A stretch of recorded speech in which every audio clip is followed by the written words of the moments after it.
لله والسلام على سيدنا محمد وعلى آله وصحبه أجمعين. Yang berbahagia Dato Dr. Abdul, yang amat berbahagia Tun Musa, Chairman of the jury, members of the jury, distinguished guests, ladies and gentlemen. The Islamic economy may be conceived of as being made of three sectors. The first sector is the siyasi sector, siyasi sector. This is the government sector or public sector. In this sector, the government deals with the private sector in the areas of economic activities, administration, maintenance of law and order, and the like. The second sector is the tijari sector, from the word tijara. This is the private sector. In this sector, people deals among themselves, largely in the areas of economics and social activities. This is the nerve center of the economy. The third sector is the ijtimai sector. This sector may be referred to as the social welfare sector. Perhaps there is a better term for it, but I will use the term social welfare sector. In essence, funds are raised in the government sector and private sector and distributed to the poor and the needy in the social welfare sector.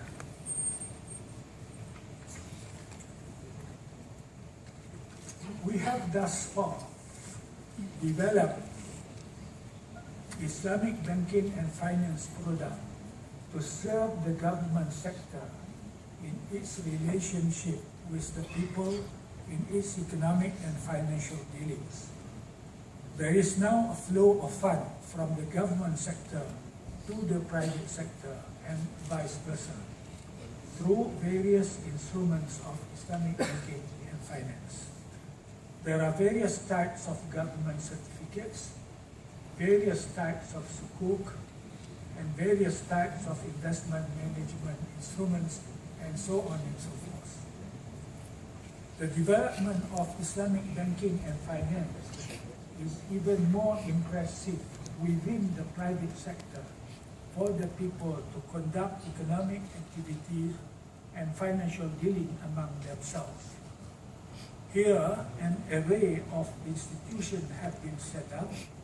These include Islamic commercial banks, Islamic leasing companies, takaful companies, stockbroking companies, investment management services, and the like.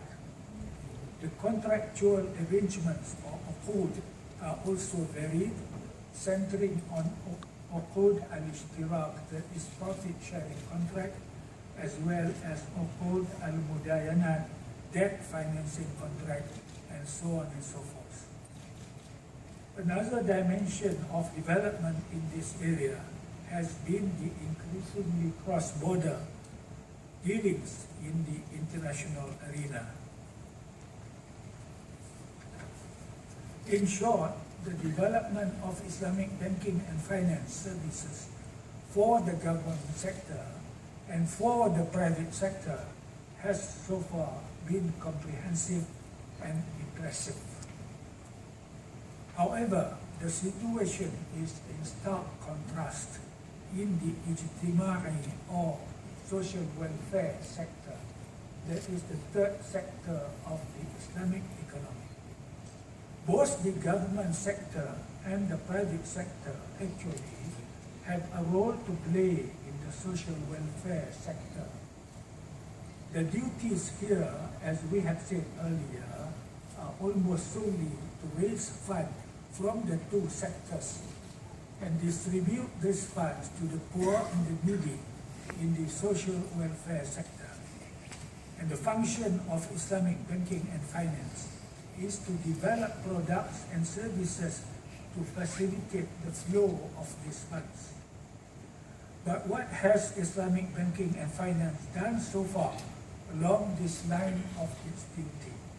The answer is almost nothing. It is true that there is now the collection and distribution of zakat, and to some extent of waqaf. But this is done not by the private sector, rather by the government sector, and largely not through banking and finance services. Clearly, there is a void here. This is not, in my humble view, in line with what Islam stands for. Islam teaches a holistic approach. Any development should encompass all the three sectors, that is, the whole Ummah. I would quote in particular the following verses from Al-Quran. There are two verses. I will stress on the second verse. The verse is, رِجَالٌ لَا تُلْهِيهِمْ تِجَارَةٌ وَلَا بَيْعٌ عَنْ ذِكْرِ اللَّهِ وَإِقَامِ الصَّلَاةِ وَإِيتَاءِ الزَّكَاةِ يَخَافُونَ يَوْمًا تَتَقَلَّبُ فِيهِ الْقُلُوبُ وَالْأَبْصَارُ. Briefly, in this verse, Allah subhanahu wa ta'ala praises men and women who, while they conduct tijara and bay'ah, this, however, does not cause them to ignore and neglect zakat. We will go into detail a little bit on this particular verse. Now, there are three terms mentioned here: tijara, bay'ah, and zakat. Tijara means trade in general. It includes all contractual activities of al-mudarabah and al-musharaka, that is, uqud al-ishtirak, profit sharing contracts. So tijara include mudarabah and musharaka and all profit sharing contracts. The term bay'ah, the second term that Allah subhanahu wa ta'ala used here, means sale and purchase in general. In detail, it includes all and contractual activities of uqud al-mu'awadat, contract of exchange, whether it is cash or deferred, such as al-bay', sale and purchase, or deferred sale, al-bay' bisaman ajil, al-ijara, al-istisna', al-murabaha, and the like. Now, Allah subhanahu wa ta'ala said, men and women who daily, routinely do tijara and al-bay'. Who are these people? It might include a large number of people, but a sector of these people are Islamic bankers and finance people. Because they develop this Islamic finance and officers develop tijara, develop bay'ah, and they deal with it in their daily operations. Take sukuk, for example. It involves al-bay'ah, sometimes it involves al-ijara, it involves al-mudarabah, it involves al-musharaka. So if you deal with sukuk, you are dealing with tijara and al-bay'ah. So you are there, you are the people referred to, among the people referred to in these verses, because you have developed it, you do it, and you operate. You give the services on this instruments.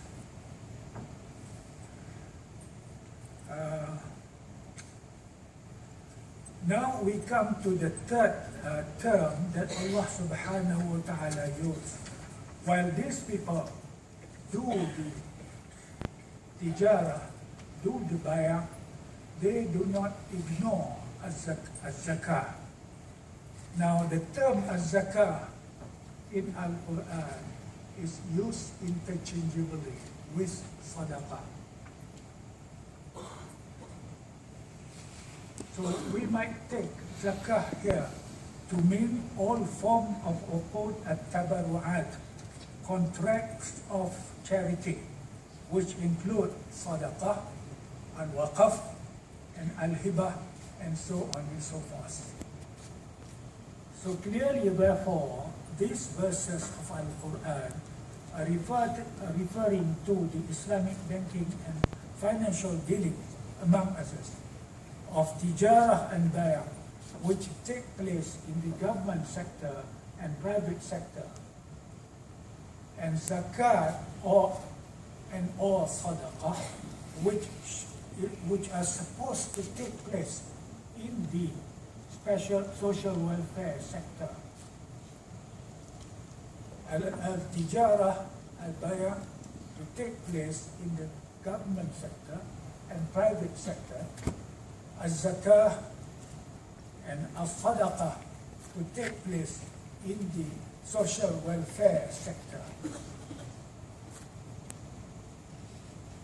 This is the holistic development of Islamic banking and finance in the three-sector economy. Therefore, my wishful thought, it is wishful thought, I no longer work in any bank or any institution at the moment to try to do this, but it is wishful thought that other people might do, that from now on, Islamic banking and finance will embark on efforts to develop products and services for the social welfare sector. This is to be just a new line of development. You should not ignore other lines of development. Go on innovating. Go on introducing new banking and financial products. But take on this line as an additional new line of development. The service which we wish to develop revolves around sadaqah. To make things easy, let us take the existing takaful service as a model. Takaful service, let us take that as a model. And let us call the equivalent of takaful company Sadaqah House, Baytul Sadaqah. Now we are moving now, trying to set up the products and instruments for the social welfare sector. Therefore, the Sadaqah House would be in the business of providing products and services to collect various types of sadaqah, waqaf, hibah, etc., mainly from the private sector, and distribute this to the poor and the needy in the social welfare sector. The form of organization of Sadaqah House might be a foundation formed by the owner or a subsidiary company of the owner. An important requirement here is that the Sadaqah House is owned and controlled by the banking group or any other organization which is given the license. Like a takaful company, a Sadaqah House would be a financial institution. It would operate in the Islamic banking system and the Islamic capital market. It is therefore, pardon me for saying this, it is therefore under the supervision of Bank Negara Malaysia and Securities Commission Malaysia as appropriate. I'm not trying to teach the authorities, but just to give a thought in a way. There should be a need for such an Act of Parliament or various Bank Negara Malaysia guidelines which specifically spell out important matters such as licensing Sadaqah houses, financial requirements and duties of Sadaqah houses, ownership, control and management of Sadaqah houses, powers of supervision and control over Sadaqah houses and the like. Because Sadaqah house is going to be a financial institution operating in the banking and the financial sector. Finally, in this area, if I may, I thought that in the initial 5 to 10 years, 3 to 5 licenses might be given to the organization which are preferably Islamic banking groups. But it can be any other organization. We shall now turn to the possible product and services that a Sadaqah house might offer. It might devise a range of products and services through varying the nature of the related charities. For example, it might offer charities for specific or general purposes. Likewise, it might offer one-off charities, medium-term charities, and long-term charities.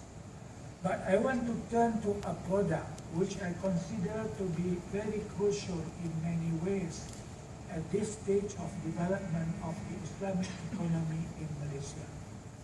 The product is crucial to the giver with a view to his life in the hereafter, crucial to the receiver with a view to his long-term sustenance and climbing out of poverty, and a challenge to the expertise and skill of Islamic banking and finance.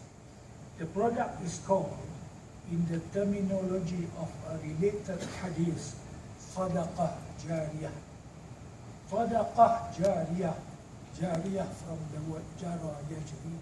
Jariyah means approximately charity in perpetuity. Charity once given, it is ongoing. There is a hadith, a famous one, that says that إذا مات ابن آدم إن قطع عمله إلا من ثلاث صدقة جارية أو علم ينتفع به أو ولد صالح يدعو له. The hadith in a liberal translation says that when a person dies, when a Muslim dies, all his channels of good deeds from which the reward, the sawab flows, will be stopped, except from 3 channels. 1, Sadaqah Jariyah. 2, beneficial knowledge which he has imparted and which people continue to practice. 3rd, a pious son or daughter who continuously pray for him. Now let us briefly, strategically look at these sources. Not many of us would have the beneficial knowledge and the opportunity to impart this knowledge, except perhaps for those who work in the teaching profession or in da'wah field. Similarly, the pious son or daughter may not be reliable. A person might not have a son or a daughter. Or he has, but the son and the daughter may not be pious.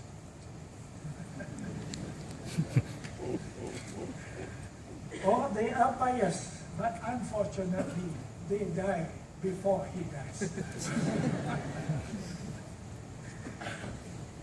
Thus the best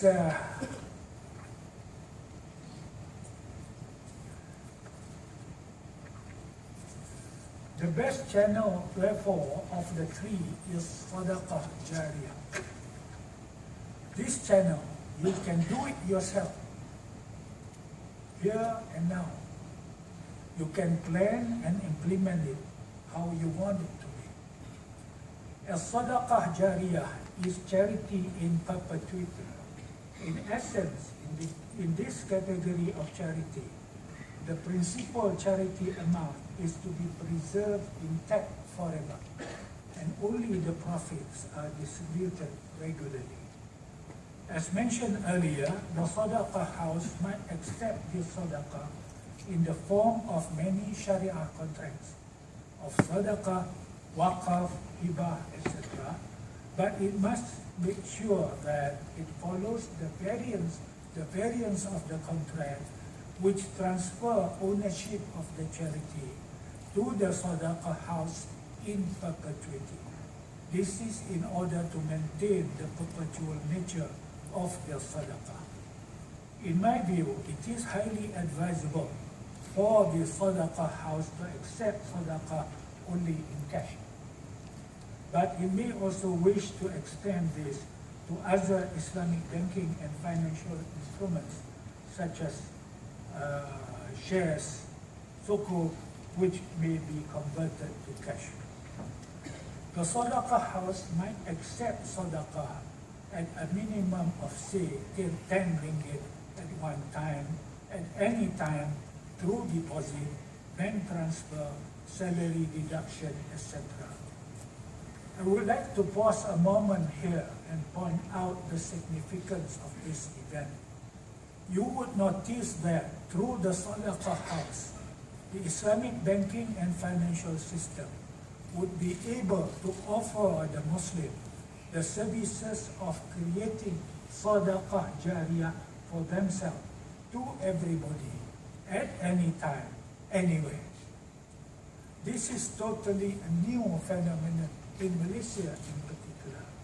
Up to now, Sadaqah Jariyah is only available through donating big ticket items such as land, building, only by the wealthy. At the moment, if you want to give a Sadaqah and you want your Sadaqah to be Sadaqah Jariyah, Sadaqah that goes on forever, there are almost no channels to do that. Almost no channel to do that.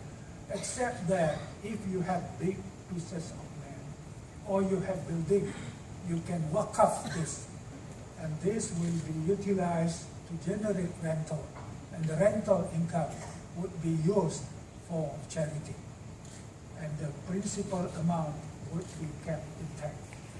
Now, this Sadaqah Jariyah at the moment is only available to the wealthy. And there are less and less wealthy people because of the inflation.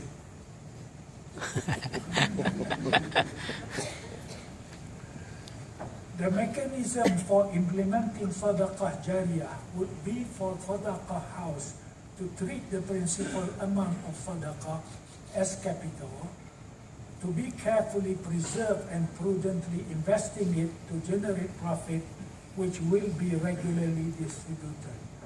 I would suggest that the investment should generally be confined to Islamic banking and financial instruments within the banking and financial institution, such as various types of deposit, investment account, sukuk, and various investment management products.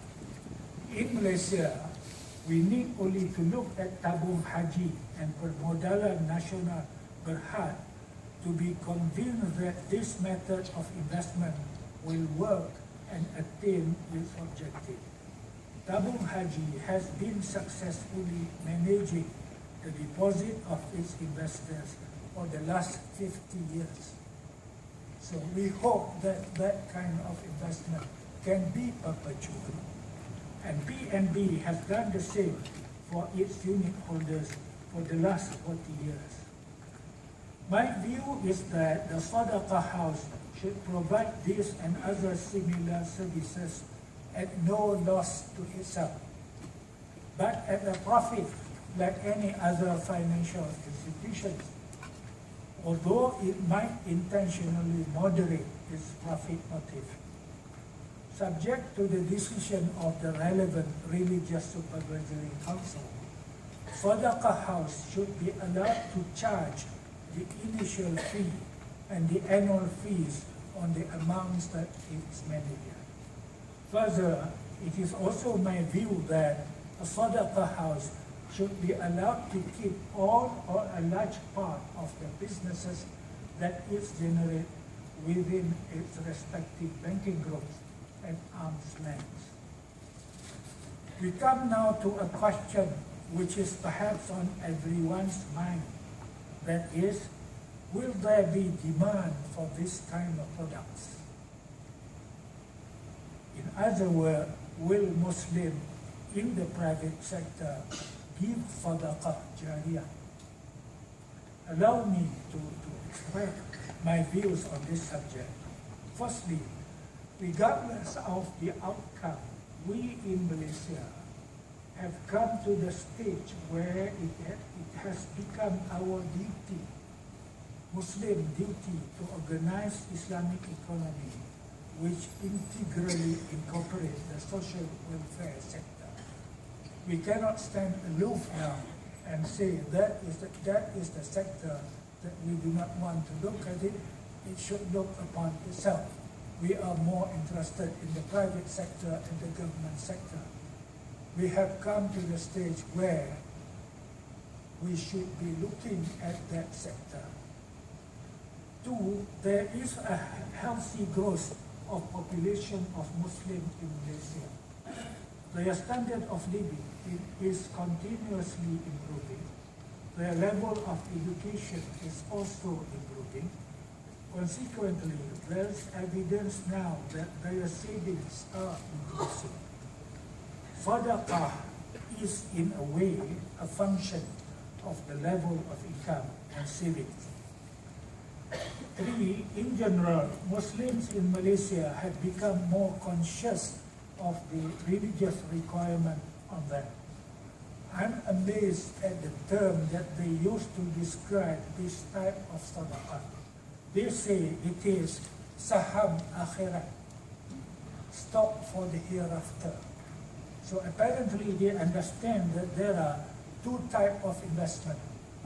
Investment for this dunya, investment for their life in this world, and investment for akhirat, investment for the hereafter. Sadaqah is the investment for the hereafter. Number four, perhaps we could be guided by what has happened in the collection of zakat in the government sector. In Malaysia, the collection of zakat is nearly always undertaken by a body under the religious department of various states. The amounts collected appear to be continuously rising over the years. In some states now, the collection is in excess of 100 million ringgit per state per year. Number five, a large part of the success of the introduction of sadaqah jariyah would hinge on how the sadaqah house manage the information flow, the publicity, the advertisement of sadaqah jariyah. For example, many Muslims would be touched if they are correctly and clearly explain the meaning of the verse of Al-Quran, Ya ayyuhalladhina amanu attaqullah wal tanzur nafsum ma qaddamat lighad wattaqullah innallaha khabirun bima ta'malun. Briefly, this verse says that,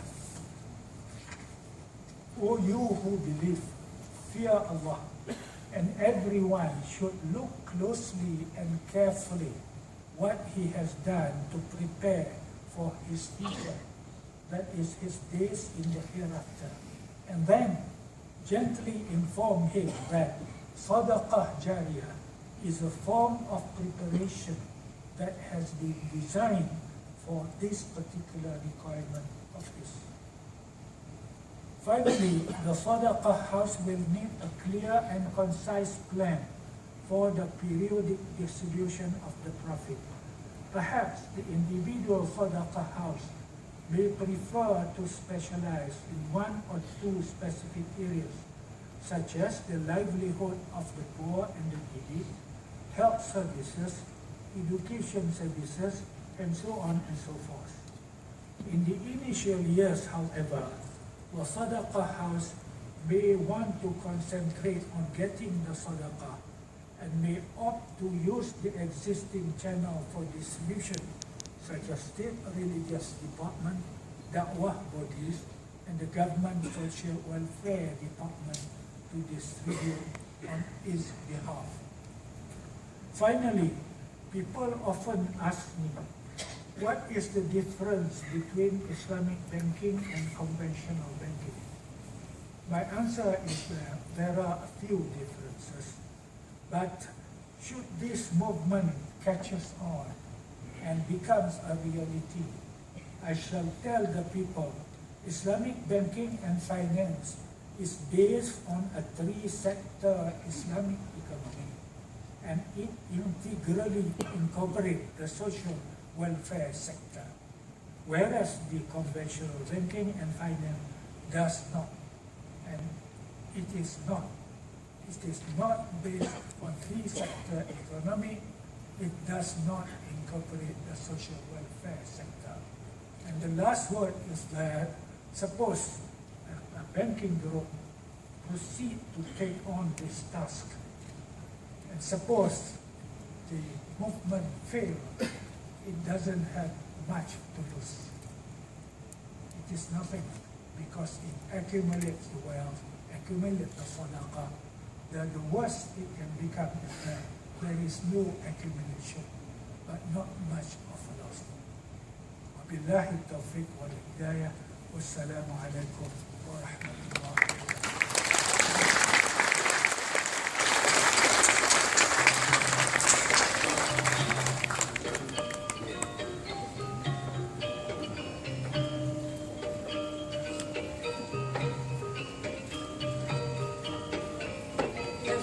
To the end of the session today, and we thank YBhg Dato for sharing with us his wishful thought on the holistic development of Islamic finance. Thank you, Dato, again.